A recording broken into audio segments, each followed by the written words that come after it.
bom dia e bem-vindos a mais um Mercados em Ação do Jornal Económico. Nesta edição vamos começar por falar sobre a guerra na Ucrânia e o seu impacto nos mercados energéticos mundiais e também as consequências no aumento de outras matérias-primas e bens. Depois dos habituais números e gráficos do Marco Silva, vamos analisar as políticas da Fed e do BCE. O nosso convidado de hoje é o Henrique Tomé, analista da XTB. Henrique, obrigado por ter aceito o nosso convite. Obrigado. Começando aqui precisamente pelos preços do petróleo, tem vindo a registrar aqui uma descida, mas há apenas poucas semanas esteve a negociar acima dos $130 por barril. O que é que podemos esperar para o resto do ano, visto que o mercado está a ser pressionado aqui pela invasão russa da Ucrânia e o eventual fechar da torneira da Rússia? Bom dia, antes de mais. De facto, este ano está a ser marcado por um clima de incerteza. Depois de uma pandemia, ninguém estava à espera que houvesse efetivamente esta invasão por parte da Rússia na Ucrânia. E uma das questões que tem vindo a pesar, desde o ano passado, sobretudo, tem sido o aumento do preço do petróleo. Um dos fatores que tem contribuído para isso é o facto de haver um desequilíbrio entre a oferta e a procura.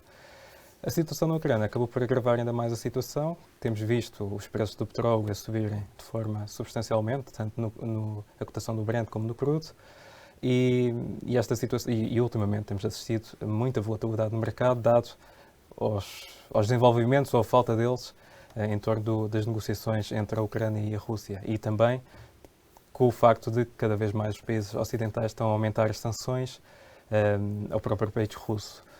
Neste momento, aquilo que nós temos estado ou podemos começar a antecipar é eventualmente um abrandamento desta continuação do movimento de alta, se efetivamente o conflito começar a dar sinais efetivos de melhoria no curto prazo, mas no longo prazo, eventualmente, podemos continuar a assistir ao aumento do preço, tanto do petróleo como do gás natural, porque continua a haver o problema no meio de tudo isto, que tem sido o principal driver para o mercado, que tem sido a oferta limitada, artificialmente limitada, para uma procura bastante elevada. Portanto, enquanto não existir um equilíbrio entre a oferta e a procura, que é essencialmente aquilo que faz com que as cotações do petróleo ocorram, vamos continuar a assistir o Brent e o crudo a valorizar. Henrique, uma das consequências também deste conflito foi o aumento dos preços no trigo e no milho, até porque a Ucrânia e a Rússia são dos principais fornecedores, nomeadamente são o principal fornecedor da Europa,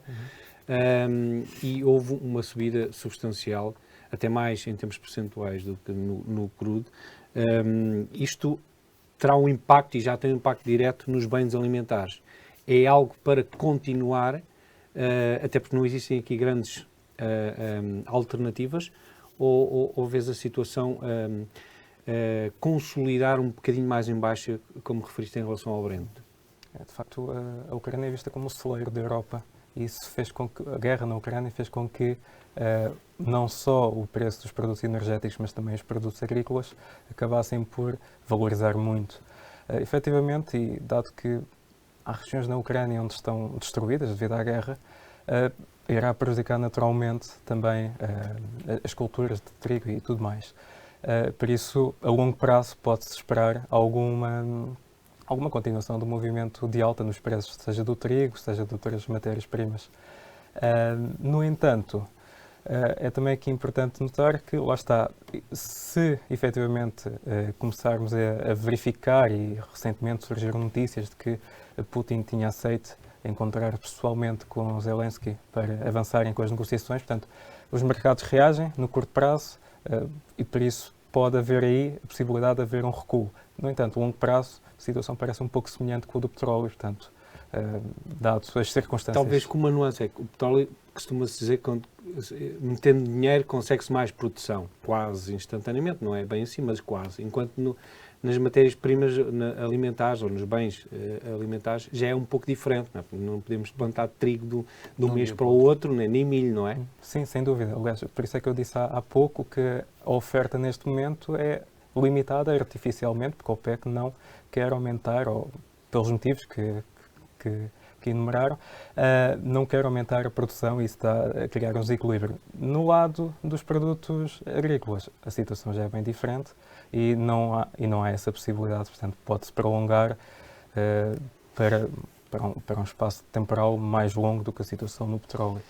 O que é uma situação que também agrava ainda mais a grande questão que tem marcado os últimos 2 anos, que é a inflação. Portanto, o aumento dos preços que até à data eram só motivados pelo aumento dos preços do petróleo, neste momento estão-se a alastrar para outras categorias que acaba por agravar ainda mais, e a Europa certamente que será dos principais prejudicados no que diz respeito a estes produtos alimentares. Uhum. Aqui olhando para o acordo dos Estados Unidos e União Europeia que visava ou que visa o aumento das exportações americanas de gás natural para a Europa, isto será suficiente, será insuficiente? Como é que olhas para este acordo? A curto prazo pode ser uma alternativa, sem dúvida, mas temos de também ter em conta os custos que isto envolve. É muito mais barato a Europa receber produtos energéticos, gás natural ou petróleo da Rússia, e por isso é que a Alemanha também investiu muito no Nord Stream 2.0, que acaba por haver uma melhor relação, portanto, de custos e benefícios para a própria Europa. A alternativa aos Estados Unidos pode ser uma alternativa sustentável no curto prazo, a longo prazo só o futuro o dirá. Existe aqui a possibilidade, aliás, o próprio Zelensky, o presidente ucraniano, pediu ao Qatar e aos outros países para ajudar a Europa, mas estamos sempre perante uma questão de não se consegue, apesar das promessas que se conseguiria reduzir em 80% este ano ainda, para o inverno, para o próximo inverno, o consumo do gás natural, por exemplo, russo, mas não se vai conseguir, vês perspectivas, aliás, disso ser atingível, é porque eu não consigo ver onde é que se irá buscar tanto gás natural de uma forma verosímil para compensar esses 80%. A Europa cometeu um erro, foi ficar muito dependente sobretudo, do gás natural proveniente da Rússia, e por isso é que, se nós olharmos para a cotação do gás natural cotado na Europa e nos Estados Unidos, existe uma grande divergência neste momento. Enquanto o gás natural europeu está em máximos históricos, o norte-americano está muito longe disso. A verdade é que a situação atual é muito complicada, porque de um lado temos a Rússia dependente dos bancos centrais e de outros pontos, nós também estamos dependentes da Rússia, e por isso é que as sanções também não atingem a amplitude que muitos desejavam ou não que atingissem. E portanto é uma situação muito sensível. Não acredito que a curto prazo consigam... E já agora uma pergunta, estilo de algibeira. Como é que achas que vai ser resolvida a situação de Putin ter mandado que as empresas só recebam em rublos o pagamento dos ativos energéticos, e a Europa já disse que não vai ser assim, porque é uma quebra de contrato? Em rublos e em Bitcoin. A moeda tem estado muito, muito desvalorizada. Há uns tempos a moeda valia, um de rublo valia menos que um cêntimo de dólar. Mas como é que acha que vai ser dirimido o conflito? Porque o Putin deu uma semana, e esta semana vai passar esta semana. É uma semana, mas depois mete-se os contratos pelo meio, e em termos práticos pode não acontecer efetivamente isso num espaço temporal de uma semana.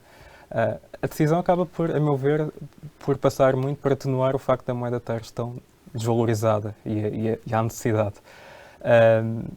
No entanto, também acaba por ser uma forma de retaliação por parte da Rússia, depois de todas as sanções que o Ocidente, nomeadamente a Europa, tem colocado à Rússia. Henrique, obrigado. Vamos agora para um breve intervalo e regressamos já.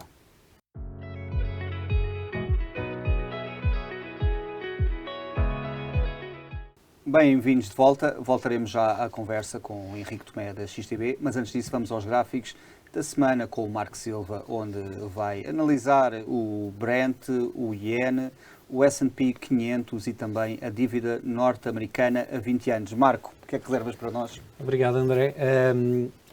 A semana passada foi muito interessante em termos de registro, uma vez que os gestores continuaram a liderar o sentimento. Podemos ver aqui as tecnológicas principalmente, mas com nuance. Por exemplo, o setor do software esteve em baixa bastante. Aliás, podemos ver aqui a vermelho, Adobe, SAP, por exemplo, Shopify, enquanto as tecnológicas Apple, Google, Microsoft e Facebook, todas elas valorizaram. Destacar a Tesla, com mais 11%, depois da inauguração da fábrica na Alemanha. E a Berkshire Hathaway, novamente a valorizar, e o setor energético, todo ele com valorizações bastante interessantes a semana passada. Só aqui realçar a Home Depot, por exemplo, que teve uma contração superior a 8%, e isto porque as vendas de casas nos Estados Unidos vieram abaixo das expectativas. Em relação ao resto do mundo, foi um cenário misto, mas tendencialmente positivo. Aqui destacar no Brasil a Vale e a Petrobras com valorizações bastante interessantes, e a Alibaba na China com mais 4%, enquanto a JD.com teve uma contração de superior a 8%. Em relação ao resto do mercado e grandes setores, podemos ver que aqui as energéticas estiveram claramente acima dos restantes setores, com mais 10% de ganhos, enquanto as mineiras, nomeadamente de ouro, valorizaram 4%. Em relação aos gráficos, começamos aqui pelo S&P 500. Eu tenho falado no S&P 500 e nas diversas resistências e suportes que tem. Podemos ver que está prestes a tocar aqui nesta linha laranja, que poderá oferecer resistência no curto prazo, podendo depois vir aqui testar a linha azul. Vamos ver se será uma nova perna da contração ou se teremos aqui perante máximos no curto prazo. Em relação ao petróleo, eu tinha referido esta linha azul como zona de resistência e efetivamente foi lá já 2 vezes e voltou para trás. Agora tem esta linha laranja como resistência aqui nos $119 por barril. Vamos ver, isto é um Head and Shoulders, uma figura técnica, vamos ver se resiste, e se resistir podemos ter aqui então uma contração substancial aí até aos 105, $100 por barril no Brent.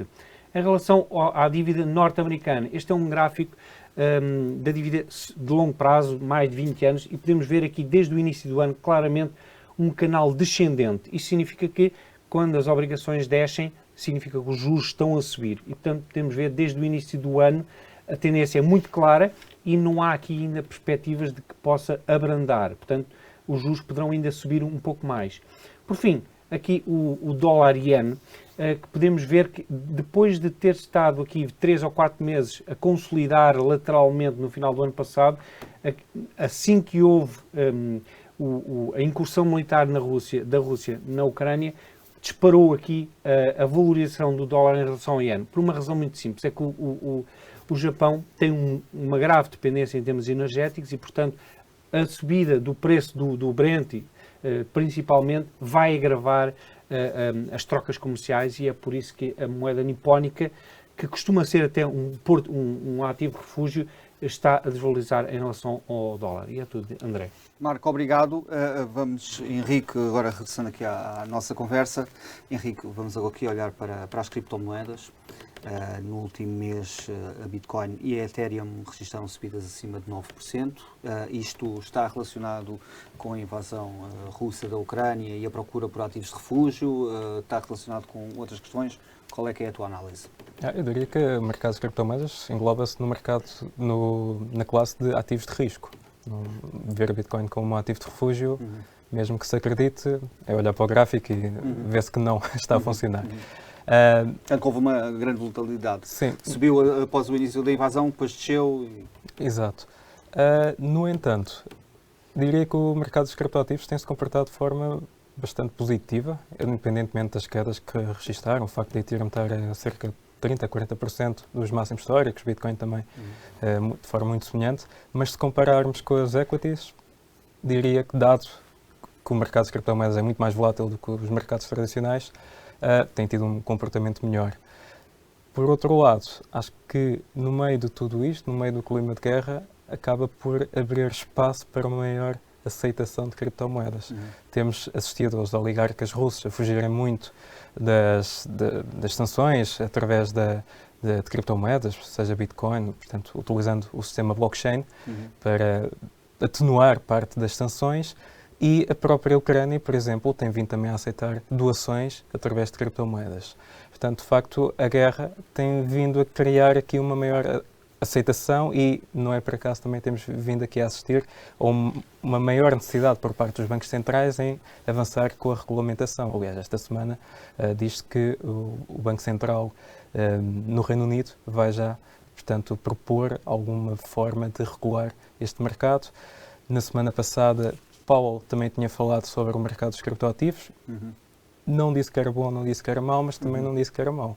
E, portanto... Henrique, mas achas que essa questão das criptomoedas, a regulação, que eu acho que é fundamental, que pode ajudar uma parte do mercado, e deve ajudar, um mercado bom, um mercado saudável, depois da loucura que foi o ano passado especialmente, e o fim da injeção de liquidez por parte do FED, que eu acho que é um dos grandes suportes, ou tem sido, da loucura que houve nas criptomoedas e noutros ativos exóticos, para não dizer fora do bom senso, não achas que vai haver aqui finalmente os investidores vão começar a olhar para os ativos que são realmente bons e que têm fundamentos e limpar uma boa parte do mercado das criptomoedas que faz aqui um bocado de ruído e que não tem grande utilidade?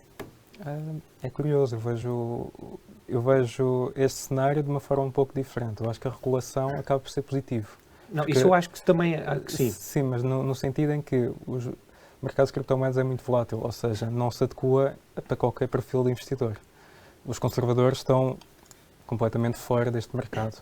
No entanto, há muitos céticos em relação ao mercado. E o facto de ser um mercado regulado, em vez de fazer com que, independentemente de se vir a pagar mais valias ou não pelos ganhos em criptomoedas, isso pode fazer com que atraia ainda mais capital. E, na verdade, temos assistido, sobretudo capital institucional, a entrar mais no mercado.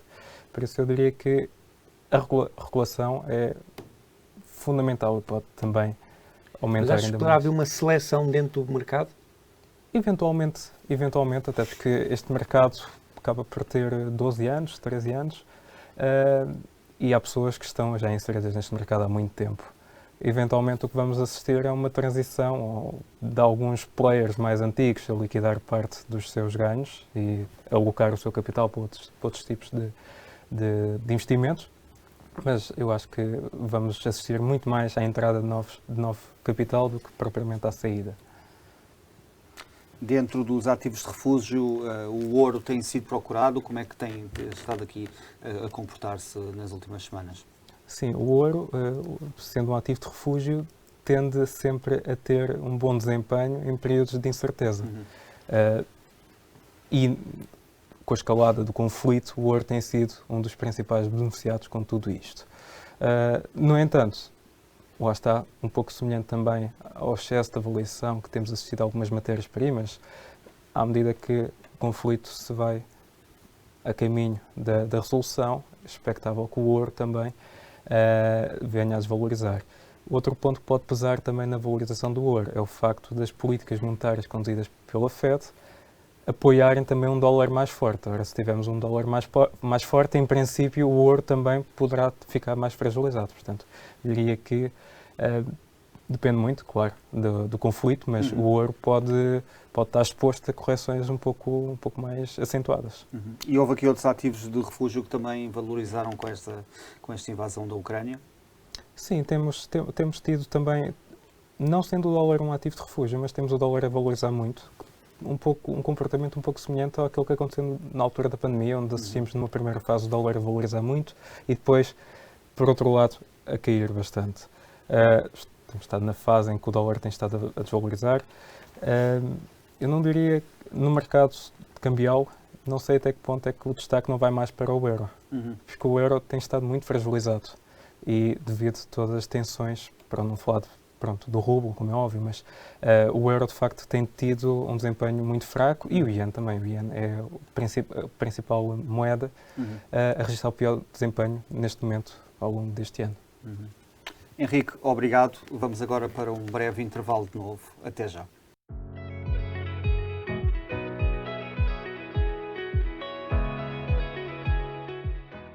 Bem-vindos de volta. Voltamos à conversa com Henrique Tomé, da XTB. Henrique, olhando agora para as decisões da Reserva Federal Norte-Americana, recentemente houve aqui um anúncio sobre a descida das taxas de juros. Como é que olhas para esta decisão? Chegou a tempo? Não chegou? Vem muito cedo, muito tarde? De facto, o facto de estarmos perante um clima de incerteza faz com que os bancos centrais tenham que ser um pouco mais ponderados a tomar as suas decisões, até porque se houver uma movimentação muito brusca, aquilo que nós podemos assistir é de facto um período mais extremo, mas de recessão económica, e por isso não é isso que os bancos centrais querem fazer. A FED tem estado muito empenhada em combater o aumento da inflação e a primeira ferramenta que tem para o fazer é aumentando as taxas de juros. Embora na última reunião tenham decidido aumentar apenas 25 pontos base, a verdade é que já se tem falado em aumentos superiores na ordem dos 50 pontos base e cada vez mais os membros da FED têm tido uma postura mais agressiva a apelar mesmo para esses aumentos. Isso é uma questão muito interessante porque a FED, na realidade, Jerome Powell encabeça esse movimento, tem sabido trabalhar nos mercados, anunciar as suas medidas, apesar de em muitos considerarem tarde, como James Bullard, por exemplo, que é o principal defensor de uma forma mais agressiva de controlar a inflação, mas o que é certo é que tem resultado, porque os mercados não se assustaram, na realidade, com aquilo que foi sendo conhecido. Ao passo que no BCE, não achas que está demasiado atrás da curva? Ou seja, a inflação está cá, é evidente, e o BCE para já ainda não tem grandes perspectivas de se agir, ou não existe aqui um timeline bem definido, e não achas que terá que acertar o passo em breve? De facto, parece que o BCE dá a sensação de que está a observar o que é que está acontecendo nos Estados Unidos para depois saber o que fazer. E para lá caminha, na verdade. Apesar de, no início do ano, não se falar de aumentos de taxas de juros, já se fala, mas a situação na Europa é um pouco diferente à situação dos Estados Unidos. Principalmente porque temos países muito endividados. E o aumento das taxas de juros não pode ser feito da forma como a FED irá fazer. E já como é que achas que vai ser resolvida essa situação do fim do programa de compras e o problema da dívida, nomeadamente dos países do Sul? Precisam drasticamente dos seus bancos centrais a comprar dívida? De facto, esse é o maior desafio que eu vejo nestes próximos anos, é a gestão da dívida e como é que, tendo inevitavelmente o Banco Central, o BCE, de aumentar as taxas de juros, como é que os países como Portugal, Espanha e Itália, os mais endividados, vão conseguir combater isto? Como é que vão conseguir dar a volta de forma a que o crescimento económico não fique muito comprometido? Esse é o principal desafio. É porque estamos mais endividados do que em 2011. Sem muito dúvida, mais. A pandemia prejudicou imenso, foi geral, mas o problema não é tanto o endividamento, o problema é o crescimento económico. E em Portugal o crescimento económico é modesto. Se nós, por um lado, temos os Estados Unidos ou o Japão, que também têm dívidas gigantes, mas por outro lado também têm crescimentos muito atrativos, que conseguem fazer face ao facto de serem países endividados. Na Europa há países de facto mais frágeis. Portugal é um deles e está numa situação, ou pode estar numa situação muito sensível se o BCE começar a apostar numa política monetária mais restritiva e semelhante à da FED. Por outro lado, também a inflação poderá subir ainda mais na zona euro devido à tensão no leste da Europa, que tem encarecido aqui uma data de produtos, de commodities e de produtos. Aqui com a guerra na Ucrânia, que foi de certa forma inesperada, e também com a pandemia ainda a surtir os seus efeitos, poderá-se esperar que aqui com o FMI venha a rever em baixa o crescimento económico para este ano?